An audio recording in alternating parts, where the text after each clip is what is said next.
Record. All right, the recording has started. Hello, everyone. Our group project is about receptor tyrosine kinases as targets for cancer therapy. I'm Sophia. I'm Margaret. And I'm Jonathan. Okay, so what is an RTK? So RTKs stands for receptor tyrosine kinases. They're a subclass of tyrosine kinases, and they're membrane receptors that are involved in cell signaling. They play a vital role in cell growth, metabolism, differentiation, and motility.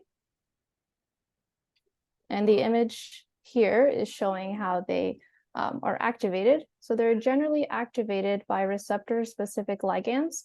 The growth factor ligands will bind to the extracellular regions of RTKs, and then the receptor is activated by the ligand-induced receptor dimerization. And that is shown in this image here. You can see there's inactive monomers, dimerization, phosphorylation, and then activation, which would, in the last step is relating to protein dephosphorylation, which would now make the tyrosine kinase active. So this image here, it just shows some transcription factors. It just really shows the complexity of them and why they are difficult to target. And we'll go through some of these transcription factors as well as some specific targets that are used in cancer therapy. So now we're going to be talking individually about how our section of the presentation relates to molecular biology. So the article that I'll be presenting is mostly an overview, and I'll be focusing mostly like on growth factors and other ways that RTKs are used in cancer therapy. So what is a growth factor? So growth factors are biologically activated molecules that can affect the growth of cells. And in terms of RTK and just in general, they play an important role in cell division and promoting cellular differentiation. And of course, the other element that this covers, as far as it's being related to our course, is extracellular receptors. And RTK is a pretty ubiquitous extracellular receptor. It's got an extracellular domain, a transmembrane, like transducer portion, as well as an intracellular effector. And I'll be highlighting signal cascades. RTKs are the most upstream element of the respective signal cascades. So the first article that we'll be presenting, I'll be talking about exploring receptor tyrosine kinases inhibitors in cancer treatments. So this article is mostly like an overview. It's not one specific study. It's showing like the structure of tyrosine kinases, how it's used in cancer therapy treatments, the modes of inhibition, what types of RTKs of cancer treatment that we have now, and what type of cancers are targeting specifically. My article talks about the effectiveness of RTKIs, the long-term outcome of imatinib treatment for chronic myeloid leukemia is the name of my article. And this talks about the results from the IRIS study of imatinib, which is the internationalized random study of interferon and SD1517. It was an open-labeled, multi-center crossover study that included 1,106 newly diagnosed CML patients in 16 countries. And I'll be finishing with a discussion about resistance to RTKIs, which is a really big problem that people receiving treatment face. So the two papers I will be introducing show, one, why this happens, and two, how it can be circumvented with some new medications that are being developed right now.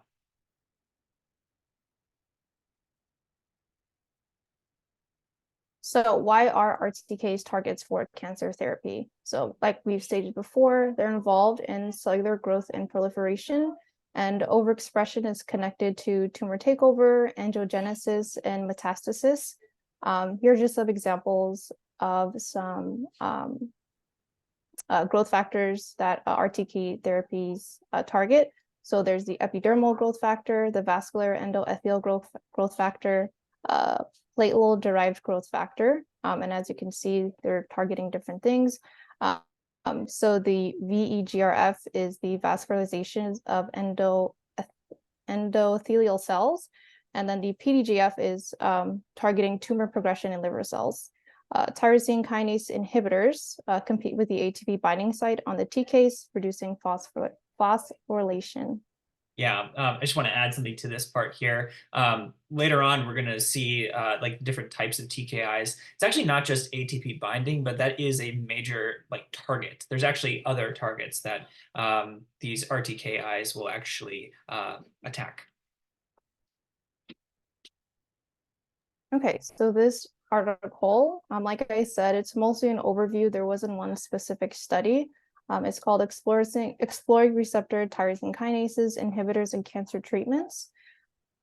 So this study done by Natibimu was exploring the different ways that RTKs are used in cancer treatments.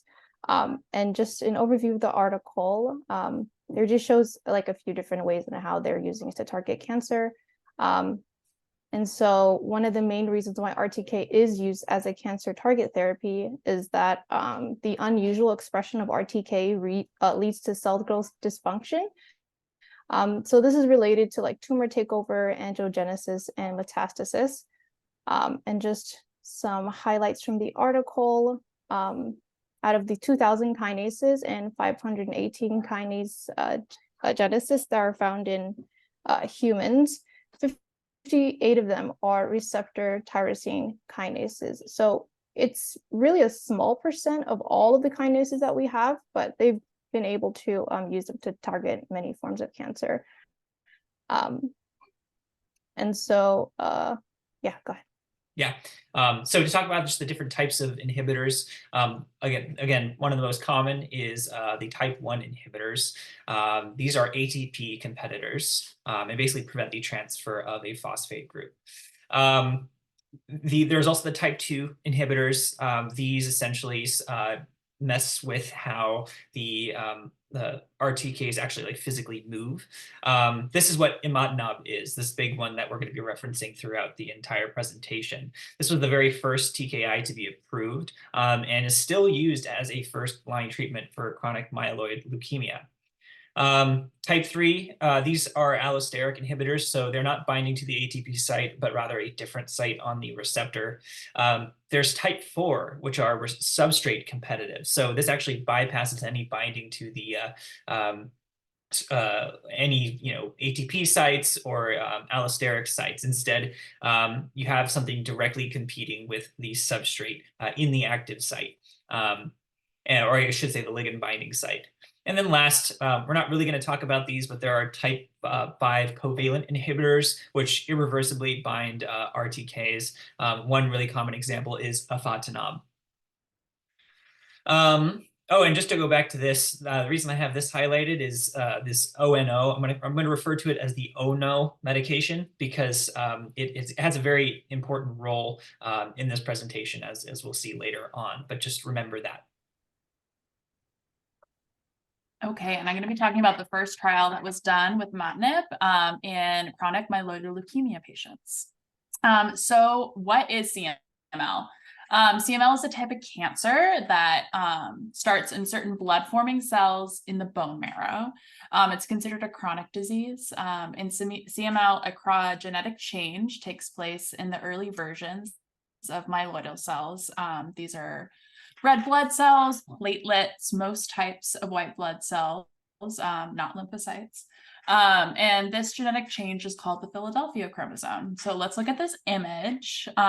This forms when chromosome 9 and chromosome 22 break and exchange parts.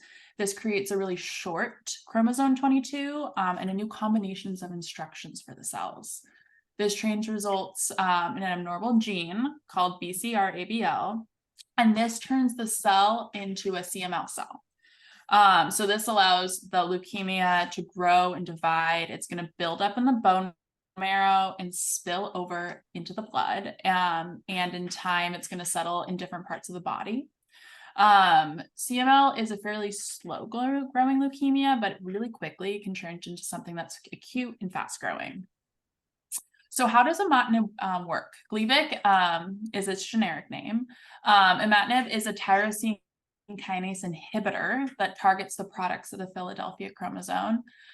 So let's look at this photo, and let's remember that tyrosine kinase is an enzyme that adds a phosphate group from ATP and puts it on a protein, making ADP, a phosphorylized protein that aids in signal transduction. This is kind of like an on and off switch for cancer. Imatinib blocks the ATP from binding to the tyrosine kinase active site. And since this binding is now blocked, the ATP cannot transfer the phosphate to the protein, so signal transduction cannot happen. So looking a little bit more at the study, it started in 2001, finding 1,106 patients between the ages of 18 and 70. They had to have previously untreated CML that had been diagnosed within the last 6 months before the trial. 553 patients were randomized to receive interferon alpha, cytarabine, which is a chemotherapy that was administered subcutaneously. This was kind of like the immunotherapy drug of the moment in 2001. 553 other patients were randomized to receive imatinib through an oral dose. The first report came out 18 months, and then there was analysis 5 years and then 10 years. In the report at 18 months, there were higher response rates for the imatinib group than the other group.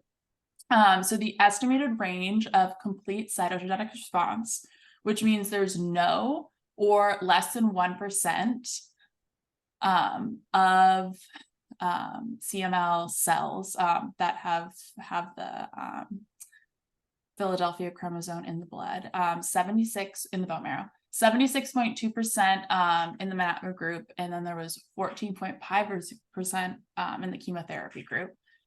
So thus imatinib was a lot more effective 18 months in, so 65.6% of the chemotherapy group transferred in the imatinib group, kind of shifted the focus of the study comparing the drugs to more an in-depth analysis of the outcome of treatment with imatinib.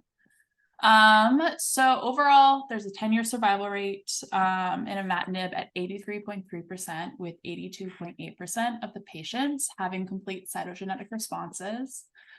51 patients had serious drug adverse effects, usually happened within the first year and involved abdominal pain.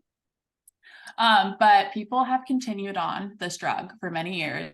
And as of the trial publication, which was 2017, which included the 10-year follow-up, there are unknown long-term effects with the overall survival rate, the response durability, and the serious effects have not been defined. But overall, this means real-world effects. This has fundamentally changed how CML is treated.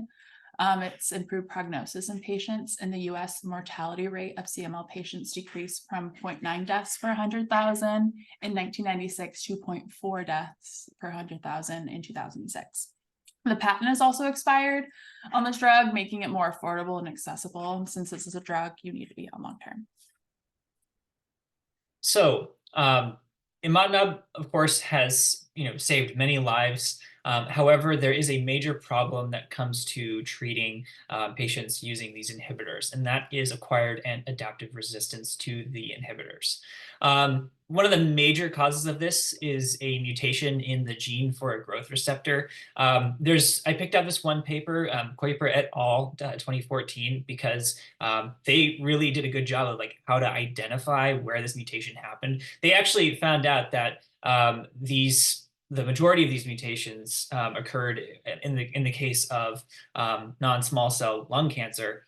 It occurred in the 790th codon of the EFGR gene. 52% of these patients that had resistance had this mutation. So there is a genetic component as to why this might happen. Ultimately, these mutations lead to amino acid substitutions in the receptor that either reduce the drug's binding affinity or prevent in this case, the BCR-ABL kinase from achieving the necessary configuration. The latter is what happens in the case of imatinib.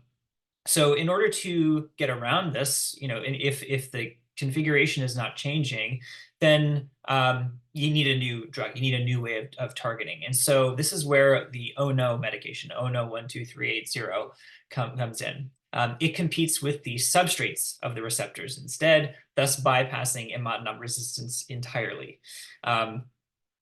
So in this study, a non-ATP competitive inhibitor of BCR-ABL overrides imatinib resistance. What they did is they used site-directed mutagenesis to make a imatinib-resistant receptor. Receptor DNA, and then they took the DNA for that resistant receptor and put them into plasmids, which they then introduced to proliferating cell lines. These cell lines were used to build 4 in vivo kinase assays, as well as kinase assays with recombinant proteins. So again, looking just at the cells here. But then they also took the cells and then injected them into mice and then observed to see what the effects were there. In short, they tested on proteins in vitro and on mice in vivo. So what happens? Basically, this new medication, ONO-12380, inhibits the RTK. It binds, competes for the substrate. And what happens is that as you increase the concentration of this new drug, you reduce the accessibility of the substrate to the receptor, and thus you reduce the activation of that receptor. You are reducing the expression of that receptor. And thus, if you look here too on the right, increasing the concentration of imatinib does not change the substrate's accessibility, right? So that's why there's this resistance here. When we look at the this was the looking at just the cells, not the mice themselves, we can see that this ONO-12380 is far more effective at killing imatinib-resistant tumors in vitro. That blue line, that represents basically the fall in the number of viable cells. Again, these are the tumor cells. Their numbers are plummeting as you give them this medication, whereas if you continue to increase the concentration of imatinib, the traditional drug, nothing really changes. Same goes for mice. Survivability of mice increased over time as they were treated with this drug, and thus we can draw the same conclusion that ONO-12380 is a potent inhibitor of BCR-ABL activity, and thus can kind of bypass imatinib resistance in vivo. One thing to note too, this drug is still being developed. It is not on the market yet, and so at least as of this year, it's still being tested. Okay, well, how is this all relevant? Cancer is still, a major health concern. Over 1.6 million cancer cases were reported in 2020. People who have chronic myeloid leukemia have a 5-year survival rate of 90%, which is great, but that still leaves 10% who do not. And so I think this really underscores the need for better therapies, especially given the current cancer drug shortage. There was an article that came out in September published by the White House where they were, trying to address this, or said they're trying to address this, because cancer drugs are not very profitable, which I don't know, to me, that's pretty messed up. So I don't know, would you like to add anything?